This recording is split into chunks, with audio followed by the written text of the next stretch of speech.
The crowd outside my house was cheering, cameras flashing, music blasting. It was supposed to be my brother's wedding day. But when I saw the massive moving truck pull up right after the reception, my smile froze. At first, I thought it was for decorations being removed. But then, I saw my brother, his new wife, and her family carrying boxes into my home, laughing like they owned the place. And that's when I realized they weren't just moving out of the venue. They were trying to move into my house. My house, the one I paid for, renovated, and let them use out of kindness. But they didn't know something. Behind that living room curtain, my lawyer was waiting with a folder full of documents, every word ready to burn their little plan to ashes. And the moment my brother said, "We'll start setting up our room upstairs," I looked at my lawyer and said quietly, "Now." That's when everything changed. It all started months before that day. Back then, I never thought I'd need a lawyer against my own brother. My name's Daniel, 33 years old, a software developer living in Seattle. I've always been the nice one in the family, the one who helped everyone, lent money without asking for it back, and opened my doors when others needed a place to stay. My younger brother, Ethan, was the opposite. Charming, funny, and careless. He had big dreams, but never followed through on any of them. He borrowed money, promised to pay back, and never did. Still, he was my brother, and I couldn't say no. So when Ethan called one evening, saying, "Hey bro, I've got some amazing news," I was happy for him. "I'm getting married," he said, voice full of excitement. "That's great, man," I replied. "Who's the lucky girl?" "Her name's Sophie. You'll love her. She's elegant, smart, everything I ever wanted." I congratulated him, but deep down, I wondered how he could afford a wedding. Ethan could barely pay rent. Then came the request. "So, about the wedding venue," he began. "We're short on funds, and Sophie's family expects something classy. I was wondering if we could use your house, just for the ceremony and the reception. It's got the perfect backyard and view." I hesitated. My house was special to me. It was the result of years of saving and hard work. But I looked out at my large, beautiful garden and thought, what's the harm in helping? "Sure," I said finally. "You can use it." Ethan's joy exploded through the phone. "You're the best, man. I owe you big time." I smiled, unaware of how those words would soon taste like poison. In the following weeks, Sophie and her family started visiting to plan the wedding setup. But their tone quickly shifted from gratitude to entitlement. One day, Sophie's mother walked into my living room and said, "You know, Daniel, this place could use lighter curtains. White would make it more elegant for the wedding photos." I blinked. This is my house. I like the navy ones." She gave a fake laugh. "Oh, of course. Just a suggestion." But by the next week, white curtains appeared. My navy ones? Gone. Then furniture started shifting around.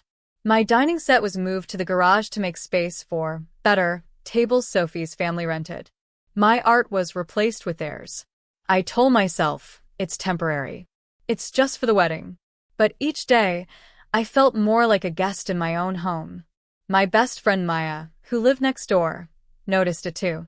"Dan," she said one evening as we watched Sophie's relatives rearrange my garden. "They're treating your place like it's theirs. You sure this is a good idea?" "It's fine," I said, trying to believe it. "It's just one day." She gave me that look, the one that said she knew better. "Just be careful," she warned.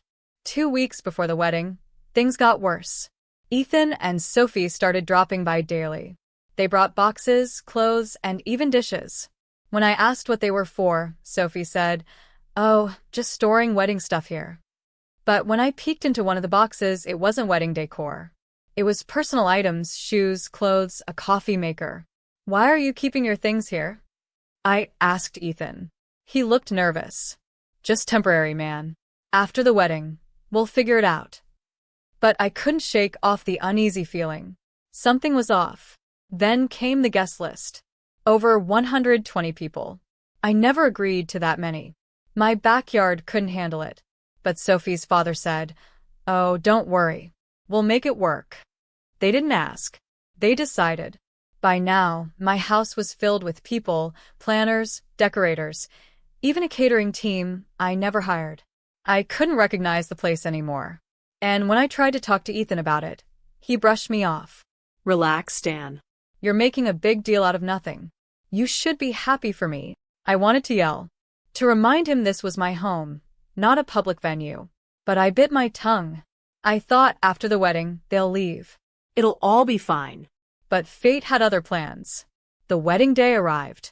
The backyard was transformed into a fairy tale scene. Twinkling lights, a flower arch, a stage. I stood quietly by the door, wearing a polite smile, but inside, I was tired. When Ethan saw me, he grinned. You made this happen. Bro couldn't have done it without you. Yeah, I said softly.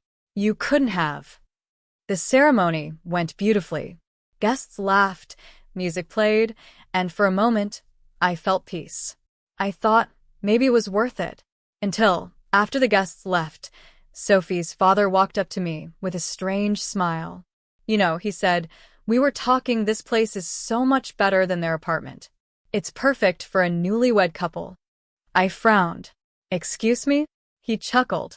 I mean, if they stayed here for a while, maybe a few months, it'd help them get on their feet. My heart skipped.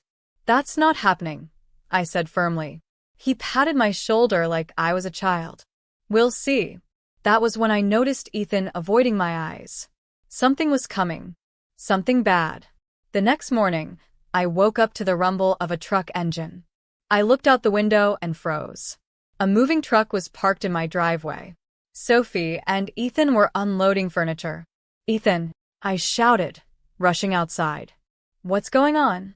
He turned, pretending to be casual. Oh, hey. We're moving in. Just for a bit, until we find a new place. My blood ran cold. What? No, you can't. Relax, Dan, Sophie said smoothly. We already talked about this with my parents. It's just temporary. I clenched my fists. You didn't talk to me. Oh, come on, Ethan said. You've got a big house and we're family. You always said family helps each other. That was it. The final straw. All the manipulation, the lies, the entitlement, it all came crashing down at once. But what they didn't know was that, days before the wedding, I had met with my lawyer, Mr. Cole, and drawn up legal documents, just in case. I turned to the window, and from behind the curtain, my lawyer stepped out, calm and sharp. Good morning, he said to them, holding up a folder. I think we need to discuss your plans before you move another box. Ethan blinked. Who's this? My lawyer, I said quietly. And you might want to hear what he has to say before you unpack anything. And with that, the real storm began. The moment my lawyer, Mr. Cole, said, we need to discuss your plans, the entire atmosphere shifted. The chirping birds went silent, and even the moving crew paused mid-lift. Sophie's confident smile wavered. Ethan's expression turned defensive, almost childlike. Lawyer, he repeated, forcing a laugh. Come on, Dan, what's this about? We're just staying a few weeks. No big deal. Mr. Cole adjusted his glasses and opened the folder slowly, like he was unveiling something sacred. Actually, he said in that calm, lawyerly tone that could slice through arrogance like glass, it is a big deal. This is a private residence owned solely by Mr. Daniel Carter. Any attempt to occupy or claim residency without his consent is considered unlawful. Ethan blinked. Unlawful? He's my brother. That doesn't give you the legal right to move in, Mr. Cole replied, his voice firm but even. Especially without his permission, which, for the record, he has not given. Sophie crossed her arms. You're making this dramatic. We're family. I don't know what kind of brother threatens his own blood with a lawyer. Mr. Cole gave a faint smile. The kind of brother who's been taken advantage of one too many times. The tension in the air could have cracked glass. I stood there, silent, watching my brother squirm. Part of me still wishing this was all a misunderstanding.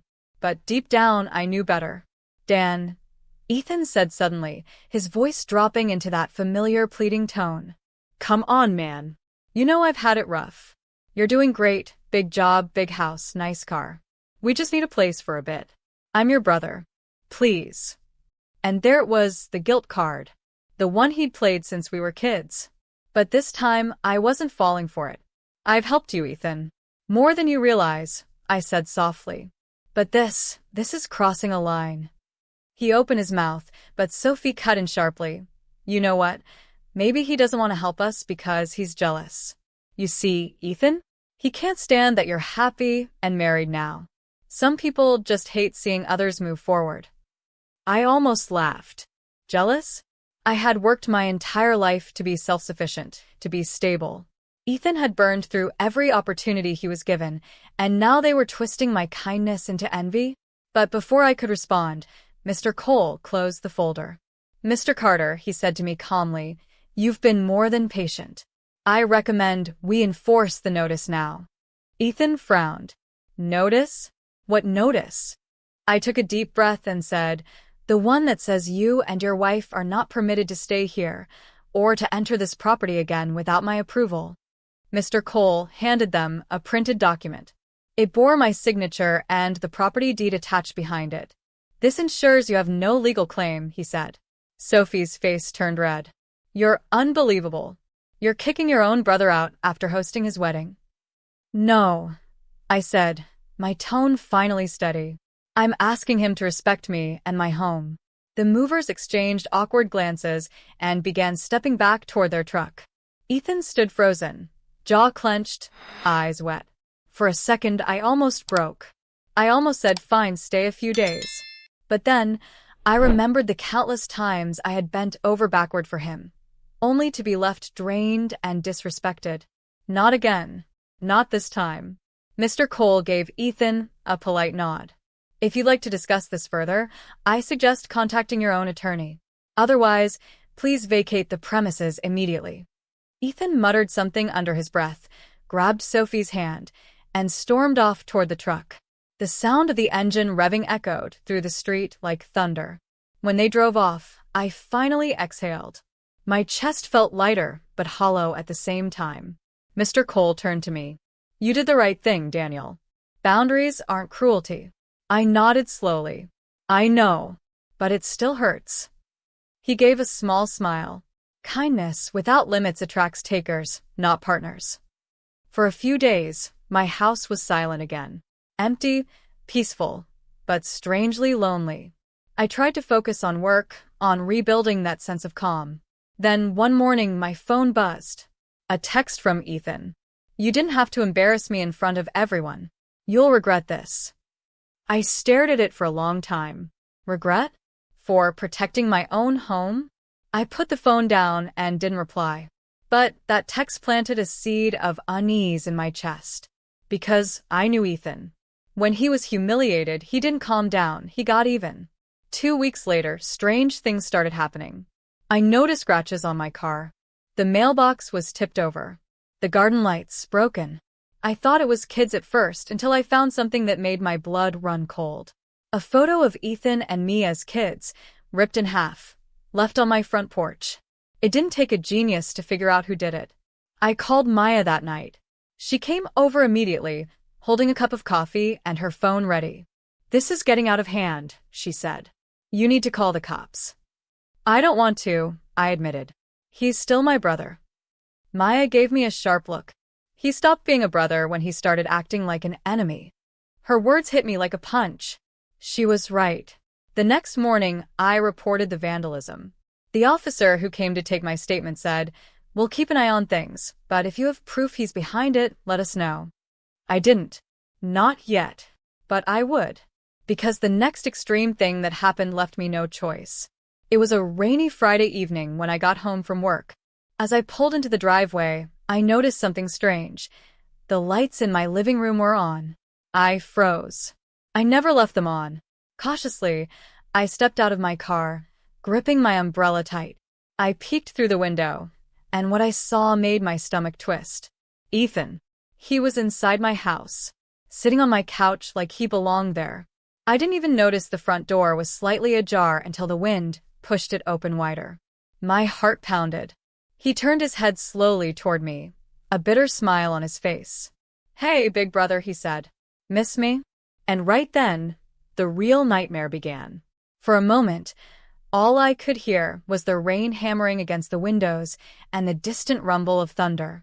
My heart was thudding so hard I could barely think straight.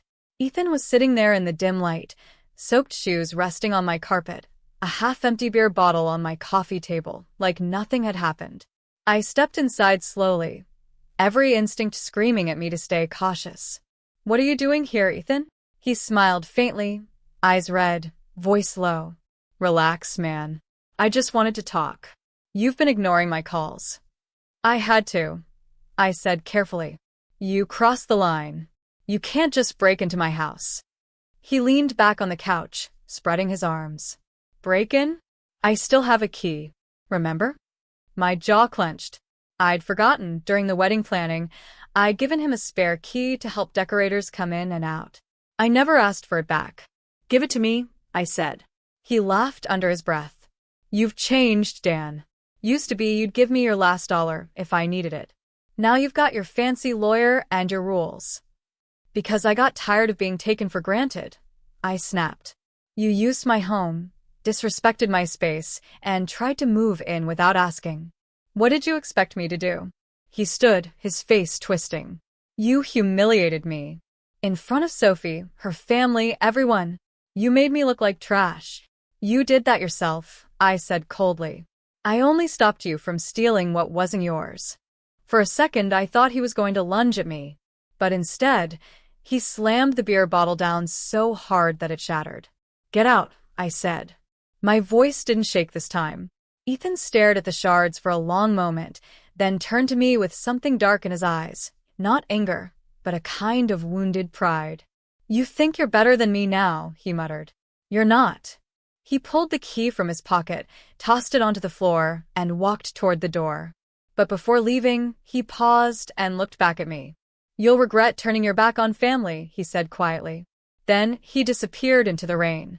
I didn't sleep that night. The image of him sitting in my living room burned in my head like a brand.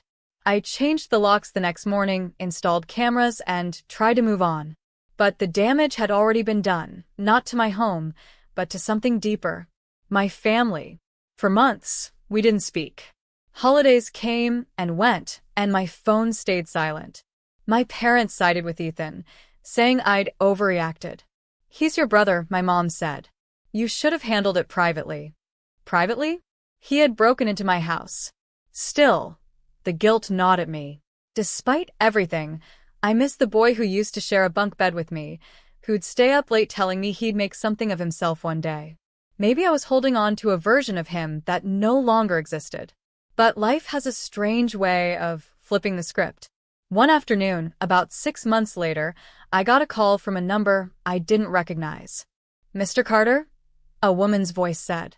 "This is Nurse Allen from Northwest General. Your brother Ethan listed you as his emergency contact." My chest went cold. "What happened?" "He was in a car accident. He's stable but has some injuries. He's asking for you." I didn't even think. I grabbed my keys and drove straight to the hospital. When I got there, I saw him, bandaged, pale, and hooked to and fro. He looked so small, so defeated. All the anger I'd been carrying suddenly melted into something else. Sadness. He opened his eyes weakly. "Dan." "Yeah," I said, sitting beside him. He smiled faintly. "Didn't think you'd come." "I almost didn't," I admitted. "But you're still my brother." He blinked slowly. "I messed up, didn't I?" "Yeah," I said softly. "You did." He swallowed hard. "Sophie left. Took everything. Said she didn't marry a loser." My heart twisted. I wanted to say "I told you so," but the words wouldn't come. I just nodded and said, "I'm sorry." He chuckled bitterly. "You're always sorry for everyone. That's your problem, man." Maybe it was. But I'd rather live with too much heart than none at all. Over the next few weeks, I helped him recover. Drove him to therapy, brought groceries, made sure he had what he needed. Not because I owed him, but because it was the right thing to do. Maya wasn't thrilled about it. "After everything he's done?" she asked one evening as we sat on my porch. "I know," I said. "But I'm not doing it for him. I'm doing it for me. I don't want to live angry." She sighed, then smiled softly. You've got a good heart, Dan. Just don't let people use it like they used to. I promised her I wouldn't. A few months later, Ethan moved into a small apartment downtown. He got a job at a hardware store, started therapy, and, surprisingly, began to change. Slowly, but genuinely. One day, he came to visit me, this time knocking politely before entering. He stood in the doorway, hands in his pockets. I wanted to give you this. He handed me a small box. Inside was a new set of house keys. You never gave them back before, I said quietly. He shrugged. Figured it's about time I did. For the first time in a long while, I saw something real in his eyes, humility. Maybe even love. I'm proud of you, I said. He smiled a little. Thanks for not giving up on me, even when I didn't deserve it. Just promise me one thing, I said. If you ever need help again, ask. Don't take. He nodded. Deal. That night, after he left, I sat on my porch, watching the sunset fade into a deep purple sky. I thought about everything, the wedding, the betrayal, the anger, the pain. And I realized something. Setting boundaries doesn't make you heartless. It means you finally respect yourself enough to stop letting others hurt you. Kindness without strength is weakness. But kindness with strength, that's power. I smiled, locked the door behind me, and for the first time in years, my home finally felt like mine again. And though the scars of what happened would always remain, so did the lesson. You can forgive someone without letting them walk all over you. Because real love, even for family, begins when you learn to say, no.